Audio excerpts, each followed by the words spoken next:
جی السلام علیکم اسٹوڈنٹس، بیٹے کیسے ہیں آپ؟ آئی ہوپ کہ آپ تمام لوگ خیریت سے ہوں گے۔ Without time waste let's begin with the name of Allah. Today we are discussion about lecture I think last time we are discussion about Hajj. Today we are discussion about یہ جسٹس اینڈ ایکویلٹی، یعنی عدل و انصاف اور مساوات۔ اچھا بیٹے، میں آپ کو بتاتا چلوں یہاں پر کہ آپ کا یہ ابھی وہی لانگ ہے، پہلا ہی جو فرسٹ لانگ ہے نا، یہ وہی چل رہا ہے ابھی۔ جب یہ جیسے ہی ختم ہوگا تو میں ساتھ ہی آپ کو بتا دوں گا کہ آپ کا فرسٹ لانگ کمپلیٹ ہو گیا۔ لو جی، یہ آپ کا ہے جی عدل و انصاف اور مساوات، جسٹس اینڈ ایکویلٹی۔ دیکھو بیٹا، چلیں جی پہلے پڑھ لیتے ہیں، ریڈ کر لیتے ہیں، پھر مزید میں آپ کو ڈیٹیل سے بتاؤں گا۔ ایک منصفانہ معاشرے کا قیام عمل میں لاتے ہوئے، منصفانہ کا مطلب ہوتا ہے برابری کی بنیاد پر، انصاف کی بنیاد پر عمل میں لاتے ہوئے مسلمانان بر صغیر نے عدل اور سماجی مساوات پر زور دیا۔ عدل پر زور دیا یعنی انصاف، اور سماجی مساوات کا مطلب ہوتا ہے یعنی برابری کے سماج دینے پر، حقوق دینے پر زور دیا۔ معاشرے میں ذات پات، رنگ و نسل اور زبان و ثقافت کی تمیز روا رکھے بغیر تمام انسانوں کی برابر درجہ دیا جانے کا عزم کیا گیا۔ ریاست میں سب افراد کے لیے مساوی قانون اور یکساں عدالتی نظام کیا گیا۔ آزاد عدلیہ اور قانون کی حکمرانی عوام میں مساوات اور انصاف کے قیام کی بنیادی شرائط ہیں۔ اسلامی ریاست نے انصاف کی سر بلندی پر زور دیا۔ دیکھو بیٹے، میں آپ کو ایک چھوٹی سی بات یہاں پر بتاتا چلوں۔ یہ جو پہلا ٹاپک آپ نے پڑھا ہے یہاں سے یہاں تک، اس کی آپ ایڈنگ دے سکتے ہیں مساوات۔ اوپر آپ نے ایڈنگ دینی ہے مساوات، اوکے ہو گیا بیٹے؟ اور آپ نے نیچے ٹاپک یہ آپ کو جیسے میں نے ریڈ کروایا، اب آپ کو مزید میں ڈیٹیل سے یہ بتاتا ہوں۔ دیکھو بیٹا، کوئی بھی معاشرہ ہے، سوسائٹی جہاں پر لوگ قائم ہیں، مطلب لوگ رہتے ہیں جہاں پر، تو وہاں پر ذات پات، رنگ و نسل کو نہیں دیکھا جانا چاہیے۔ ایک مسلمان ہونے کے ناطے میں یہ نہیں کہہ رہا کہ آپ یہودیوں کی بات کریں یا ہندوؤں کی، ان کا اپنا ایک، لیکن میں ان سے بھی کہوں گا کہ وہ بھی ایک مساوات رکھیں۔ رنگ و نسل، ذات پات کی کوئی تمیز نہیں، یہ بات یاد رکھنا۔ ہم اسلام کی بنیاد پر پیدا ہوئے، اسلام کی بنیاد پر ہی ہم نے مرنا ہے، یہ آپ کو پتہ ہونا چاہیے۔ کوئی بھی بچہ جب پیدا ہوتا ہے تو وہ اسلام کی فطرت پر پیدا ہوتا ہے، سمجھ آ رہی ہے بیٹے؟ اسلام پر وہ پیدا ہوتا ہے۔ تو یہاں پر وہی بات میں بار بار رپیٹ کر رہا ہوں کہ جب بھی کوئی معاشرہ قائم ہوتا ہے تو وہاں پر تمام موجود لوگ، ان کو برابر ایکویلٹی دینی چاہیے، ان کو برابری کے حقوق دینے چاہیے۔ یہ نہیں ہونا چاہیے کہ اگر کوئی امیر ہے تو وہ سزا کے قابل نہیں ہے، کہ کوئی اگر اس نے غلطی کی ہے غریب کو پکڑ کر سزا دی جائے، یہ تو غلط ہے نا، رانگ ڈائریکشن ہے، یہ تو بات ہی غلط ہے۔ تو یہاں پر وہی بات میں بار بار رپیٹ کرے۔ یہاں پر ایک میں ایگزامپل بھی آپ کو بیٹے دیتا ہوں، آپ کی بک میں نہیں ہے تو یہ ایگزامپل جی یہاں سے لکھا ہوا ہے کہ ایک دفعہ قبیلہ بنو مخزوم کی فاطمہ نامی عورت نے چوری کی، مطلب نیکسٹ نہیں لکھا ہوا، میں آپ کو زبانی بتا دیتا ہوں، یہ ایگزامپل آپ نے ایڈ کرنی، مساوات کے بعد آپ نے مثال لکھنی کہ مثال۔ ایک دفعہ قبیلہ بنو مخزوم کی فاطمہ نامی ایک عورت نے چوری کی بیٹے۔ جب اس نے چوری کی نا تو اس کو سزا سے بچانے کے لیے سفارش کی گئی۔ نبی کریم صلی اللہ علیہ وسلم نے فرمایا کہ آپ سے پہلی قومیں اسی وجہ سے برباد ہوئی کہ وہ بڑوں کو معاف کر دیتے اور چھوٹوں کو سزا دیتے۔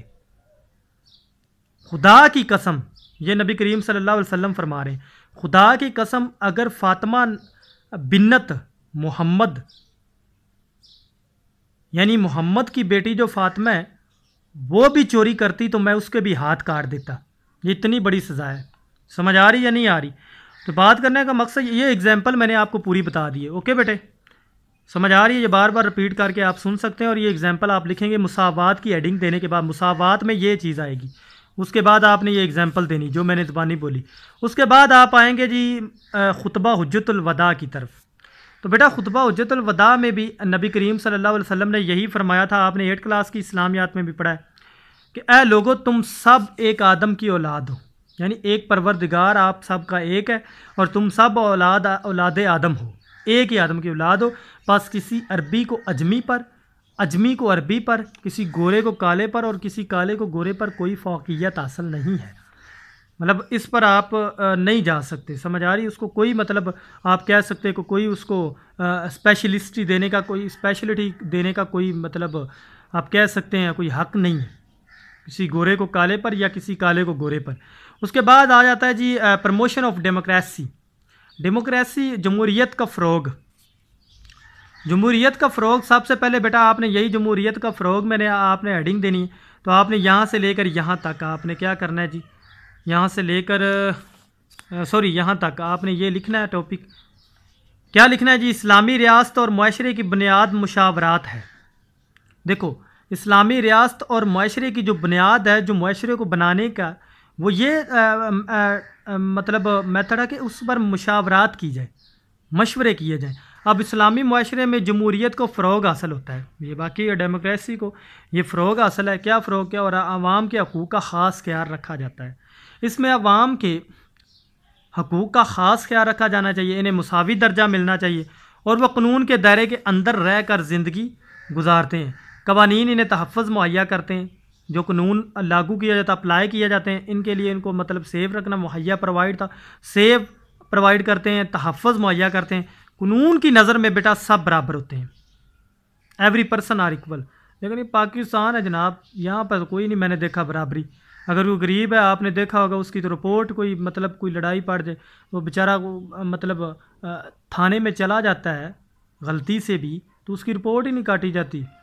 یہ رپورٹ کاٹنے کا پہلے 5,000 روپے دو، سمجھ آ رہی؟ تو یہاں پر وہ قانون کیا میں کہوں، یہ تو نبی کریم صلی اللہ علیہ وسلم کی پیاری پیاری باتیں ہیں.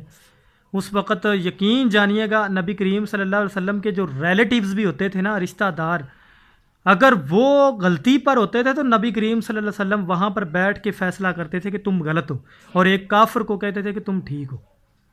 اور یہاں تک بھی میں نے یہ اب ٹائم کم ہے، میں انشاءاللہ جیسے اکیڈمی اوپنز ہوں گی تو ہم انشاءاللہ بڑے ڈیٹیل کے ساتھ وہاں پر واضح میں آپ کو ایگزامپلز دوں گا کہ یہودیوں کو آپ صلی اللہ علیہ وسلم نے باقاعدہ مطلب جب وہ کھڑے ہوتے تھے تو یہ جو آپ صلی اللہ علیہ وسلم کے رشتہ دار ہوتے تھے جن کے خلاف کوئی کیس ہوتا تھا تو وہ بیٹھتے تھے تو آپ صلی اللہ علیہ وسلم ان کو کہتے تھے کھڑے ہو جائیں، آپ بھی کھڑے ہو جائیں، کیونکہ آپ کو سب کو برابری کے حقوق ہیں. یہ نہیں کہ آپ میرے رشتہ دار ہیں تو آپ کو کوئی اسپیشلسٹی دی جائے، کوئی اسپیشلٹی دی جائے کہ آپ جناب بیٹھیں. سمجھ آ رہی ہے جی؟ تو یہاں پر یہی بات وہ کہہ رہے ہیں کہ قانون کی نظر میں سب برابر، افراد میں رنگ، نسل، ذات پات یا زبان کی بنیاد پر کوئی تمیز روا نہیں رکھی جاتی. حکومتی نظام سب لوگوں کی بھلائی کو پیش نظر رکھ کر چلایا جائے. یہ بات آپ نے جمہوریت کا فروغ. اس کے بعد آپ نے ایک ہیڈنگ دینی فرمان قائد اعظم. فرمان قائد اعظم کے بعد بیٹے آپ نے یہ لکھنا ہے کہ قائد اعظم نے 14 فروری 1948 کو سبھی کے مقام پر تقریر کرتے ہوئے قیام پاکستان کی غرض و غایت یوں بیان کی. قیام پاکستان کی غرض و غایت کا مطلب ہوتا ہے کہ پاکستان بنانے کی جو غرض تھی، سمجھ آ رہی؟ اس کے بارے میں 14 فروری 1948 میں قائد اعظم نے فرمایا کہ آؤ ہم اپنے جمہوری نظام کو اسلامی اصولوں کے مطابق بنیادیں فراہم کریں. مطلب ہم اپنے جمہوری نظام کو، ڈیموکریسی نظام کو ہم اسلام کے اصولوں میں ڈال دیں، اسلام کے مطابق زندگی بسر کریں. اللہ ذوالجلال نے ہمیں سکھایا ہے کہ ہم ریاستی امور کو بہم صلاح مشورے سے طے کریں. اوکے ہو گیا بیٹا؟ تو یہ آپ نے ٹاپک کرنے ہیں. ابھی آپ کا یہ لانگ کمپلیٹ نہیں ہوا. نیکسٹ آپ کا یہ قوت بھائی چارہ رہ گیا اور یہ بیٹا ایک شہریوں کے حقوق و فرائض رہ گئے بس. تو پھر آپ کا یہ لانگ کمپلیٹ ہو جائے گا. اوکے بیٹا، اللہ حافظ، دعاؤں میں یاد رکھیے گا. پھر